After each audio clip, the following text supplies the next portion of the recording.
chers compatriotes.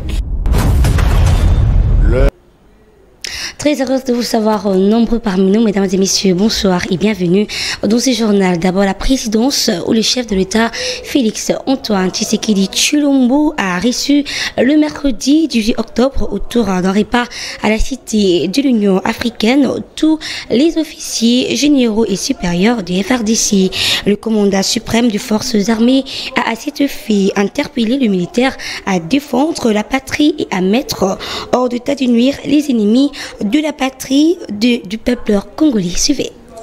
Le mercredi 18 octobre, le chef de l'État Félix Tshisekedi Tshilombo a reçu à la Cité de l'Union africaine un échantillon des hauts gradés de forces armées de la République démocratique du Congo. Le président Tshisekedi a dans son allocution appelé le militaire à ne jamais trahir le Congo et à remplir loyalement la mission qui leur est confiée, celle de bouter dehors les ennemis de la paix. Il a par ailleurs réitéré l'engagement du gouvernement Sama II en faveur du bien-être des militaires et de leurs familles. Restez toujours fidèles à votre mission. Le gouvernement mettra tous les moyens pour vous honorer pendant et après votre carrière, a rassuré Félix Tshisekedi. Notons que cette rencontre intervient des jours après la causerie morale du chef d'état-major général de FARDC Christian Tshwewe Songesa avec toutes les unités de l'armée congolaise. Et à l'Assemblée nationale, au cours de la plénière du mercredi 18 octobre, le président de la Chambre basse du Parlement, Christophe Mbosso, et les députés nationaux ont adopté le projet de loi autorisant la ratification de l'accord de financement du 2 juin 2023 entre la RDC et Trade Development Bank, dont 351 élus du peuple ont pris part. Regardez. La plénière de ce mercredi 17 octobre était consacrée à l'examen et adoption du projet de loi autorisant la ratification et accord de financement du 2 juin 2023 conclu entre la République démocratique du Congo et Trade Development Bank au titre de financement du projet de construction du centre financier de Kinshasa. Au bout du compte, ce projet de loi a été adopté à la quasi-unanimité. Sur 351 députés nationaux ayant pris part au vote, 350 ont répondu oui, un député national a voté non et aucune abstention. Après les votes, le président de la Chambre basse du Parlement, Christophe Mbosso, s'est exprimé en ces termes. L'Assemblée nationale adopte le projet de loi autorisant la ratification de l'accord de financement numéro 7288-ZR du 2 juin 2023 conclu entre la République démocratique du Congo et la Trade Development Bank au titre de financement du projet de construction du centre financier de Kinshasa. Il sera transmis au Sénat pour examen en seconde lecture. Ainsi, ce projet de loi a été envoyé au Sénat pour une seconde lecture. Eh bien, de ce dit à Kinshasa, le 18 octobre 2023, l'ancien député national et leader du mouvement politico-religieux Bundudia Mayala, Zakari Badiangala alias Di Mwandan Temi, fut l'un des figures emblématiques de la politique congolaise, particulièrement de la province du Congo central. Suivez une lecture de sa carrière politique et religieuse. Lorsque vous parcourez les frontières de la République démocratique Congo, toutes les frontières, depuis la côte atlantique jusqu'à la côte atlantique. Et c'est une page de l'histoire qui se renferme, car il manquera au Né Congo, Zakari Badiangila, de son vrai nom connu autrement sous les noms de Né Mwandan Tsemi, leader du mouvement politico-religieux Bundu Diamayala, a tiré sa révérence ce mercredi 18 octobre 2023 au centre Nganda des suites d'une longue maladie. Âgé de 77 ans, l'ancien député national, très connu pour son parcours tumultueux et ses positions controversées, a plusieurs fois été arrêté et mis en prison sous les régimes Kabila. Après 2 ans de cavale suite de son évasion spectaculaire de la prison centrale de Makala avant de réapparaître le 6 mai 2019. L'origine de l'engagement de Né Mwandantsemi reste floue. L'homme qui dit avoir eu des visions se voit au départ comme l'héritier spirituel de Simon Kimbangu, prédicateur à l'origine du mouvement religieux kimbanguiste, et l'héritier politique de Joseph Kasavubu, le premier président de la République démocratique du Congo. Deux personnalités comme lui des Congo central. Il prône notamment l'autonomie de la province et promet la résurrection du royaume Congo. Né en 1946 dans les territoires des Luozi, dans la province du Congo central, Mwandantsemi quitte la terre des hommes alors que l'aîné Congo attendait son apport pour le développement de sa province. Paix à son âme. Appelé Kindamba, et cette frontière a traversé un cimetière. Que son âme repose en paix.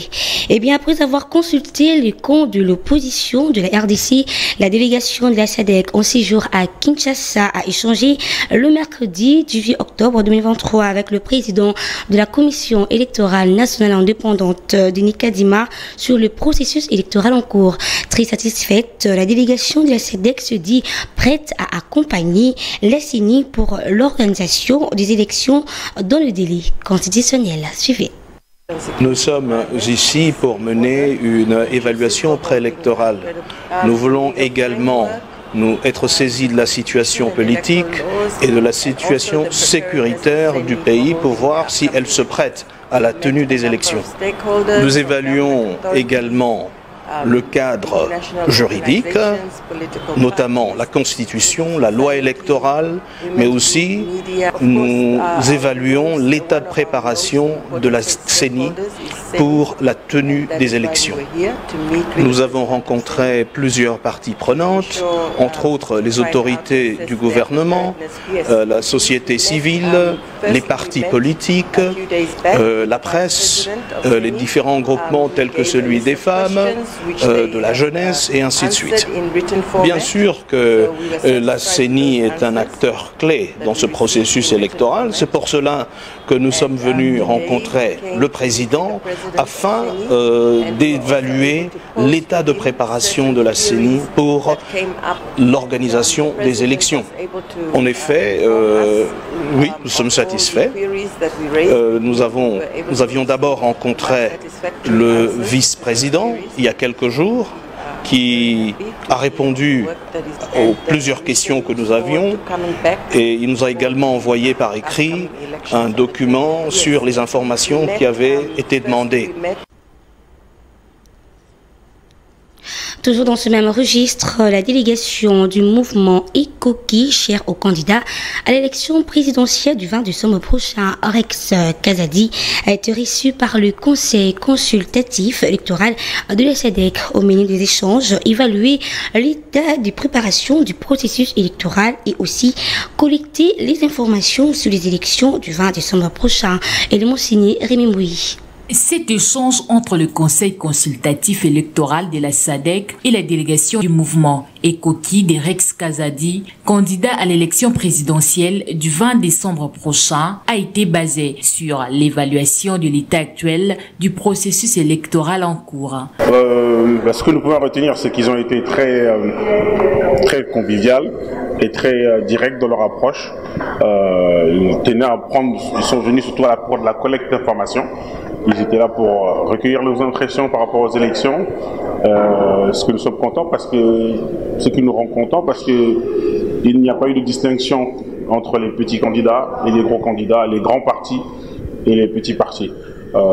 Aujourd'hui, nous pensons que nous représentons une force, tant à l'extérieur du pays qu'à l'intérieur du pays, par rapport à la jeunesse, par rapport à ce que nous représentons au niveau de notre génération.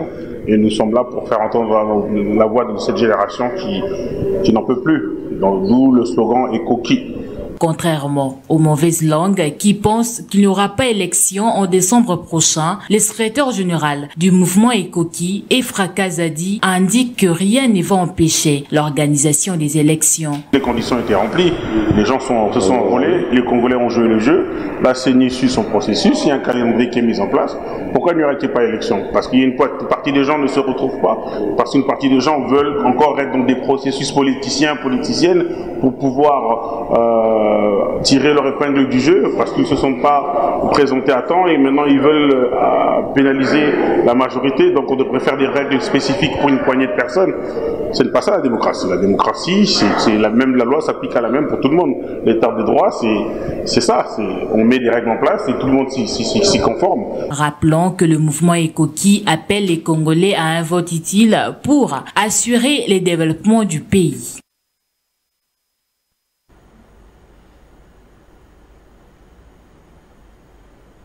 Eh bien, j'ai tenu le mercredi 18 octobre dans les installations d'une inspection générale des finances une réunion réunissant la DGDIA, l'ANAPI et l'IGF elle-même en vue d'harmoniser les vues entre toutes les parties prenantes. David Solantime en dit plus. C'est sur demande du directeur général de la DGDA que s'est tenue ce mercredi 18 octobre 2023 à l'inspection générale des finances, la réunion qui a réuni autour d'une même table les directeurs généraux de la DGDA, l'inspection générale des finances, la DGI, l'ANAPI, un représentant du ministère des Finances et celui du plan pour déterminer les modalités pratiques du contrôle des exonérations liées au code des investissements. Ceci dans le but d'harmoniser les vues entre toutes les parties prenantes afin d'assurer la célérité des procédures qui doivent se faire en toute conformité avec le texte. Pour les DG de la DGDA KBC Bernard, une feuille de route a été suggérée à l'inspection générale des finances afin de trouver un équilibre sur les exigences de l'IGF. Nous avions des préoccupations que nous avons formulées à l'intention de l'IGF et au cours de la réunion d'aujourd'hui, nous avons harmonisé les points de vue, notamment en termes des problématiques qui ont été soulevées sur la chaîne des exonérations, en particulier les exonérations qui sont accordées dans le cadre du Code des investissements. Pour sa part, l'inspecteur général des finances, chef des services adjoint Victor Batoubenga, l'IGF face à ses interlocuteurs a relevé que la contrepartie principale exigée par la loi aux bénéficiaires des exonérations du code d'investissement demeure la création d'emplois au profit des Congolais. Elle a insisté que le bénéficiaire de ces avantages doivent à la fin du projet admis au code des investissements réaliser leur engagement sur les volets création d'emplois. En tout cas, il y a eu des convergences qui se sont dégagées. Et l'ANAPI qui a pris part à cet échange a salué le travail de l'inspection générale des finances avant d'admettre que chaque partie devrait jouer son rôle pour l'avancement de la chose publique. Mesdames et messieurs, place à la revue de presse.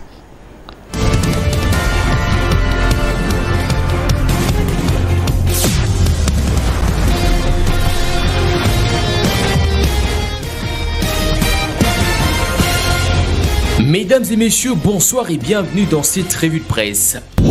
Ouvrons cette dernière avec News Dessa 43 qui poste à sa une RDC. Après Chiwewe, Félix Tshisekedi exhorte les militaires de ne jamais trahir les Congo. Autour d'un repas des corps à la Cité de l'Union africaine le mercredi 18 octobre 2023, le président de la République, chef de l'État Félix Tshisekedi Tshilombo, a appelé les officiers généraux, officiers supérieurs ainsi que les sous-officiers de l'armée congolaise à ne jamais trahir les Congo. Dans son allocution, le chef de l'État Félix Tshisekedi a convié ses hôtes à respecter leur engagement vis-à-vis du pays et du peuple congolais jusqu'au sacrifice suprême. Ne jamais trahir le Congo. Nous formons un corps des défenseurs des institutions du pays et de notre peuple. Vous n'êtes pas n'importe qui, vous êtes les porteurs de cette nation. Vous donnez votre vie pour sauver ces pays, a insisté Félix Tshisekedi. News Dessa 43 poursuit devant un échantillon de hauts gradés et sous-officiers de l'armée. Les commandants suprêmes a réitéré l'engagement du gouvernement en faveur du bien-être des militaires et de leurs familles. Restez toujours fidèles à votre mission. Le gouvernement mettra tout le moyen pour vous honorer pendant et après votre carrière, a rassuré Félix Tshisekedi. Poursuivons cette revue de presse avec Politico.cd qui titre à sa une agression dans l'Est. L'ONU déplore l'absence d'un dialogue direct et les risques d'une confrontation directe entre la RDC et le Rwanda. L'envoyé spécial du secrétaire général de l'ONU pour la région des Grands Lacs, Huang Xia, a présenté le dernier rapport du secrétaire général Antonio Guterres sur la mise en œuvre de l'accord cadre pour la paix, la sécurité et la coopération pour la République démocratique du Congo et la région. D'emblée, Les diplomates onisiens notent qu'aucune avancée significative n'a été enregistrée par rapport aux inquiétudes sur la détérioration de la situation sécuritaire dans l'est de la République démocratique du Congo et la montée tout aussi préoccupante des tensions dans la région des Grands Lacs. Politico.cd poursuit dans la suite de son rapport. Wang Jia a alerté les conseils de sécurité sur les réels risques d'une confrontation directe entre la République démocratique du Congo et le Rwanda. Les diplomates onisiens l'a dit ce 17 octobre alors que les relations entre Kinshasa et Kigali ne sont plus au beau fixe depuis l'exhumation du mouvement terroriste du M23 qui occupe, avec les soutiens de l'armée rwandaise, quelques localités de la province du Nord Kivu. Bouclons cette revue de presse avec Actu 30 qui titre à sa une « Sécurité, affrontement entre les factions Mai Mai ou Maniema ». L'Assemblée provinciale appelle les deux parties à privilégier la paix. L'Assemblée provinciale du Maniema déplore les dégâts matériels et humains enregistrés dans les territoires de Kasongo à la suite des affrontements entre deux fractions Mai Mai. Mardi dernier, le président du bureau d'âge de cette institution, Makonga Iki Claude Foreman, a affirmé que ces accrochades ont occasionné mort d'hommes, destruction de maisons et déplacement massif de la population pour permettre aux populations de regagner leur milieu d'origine, surtout en cette période électorale. Il l'a appelé les deux parties à privilégier la paix. C'est tout pour cette revue de presse. Mesdames et messieurs, bonsoir chez vous.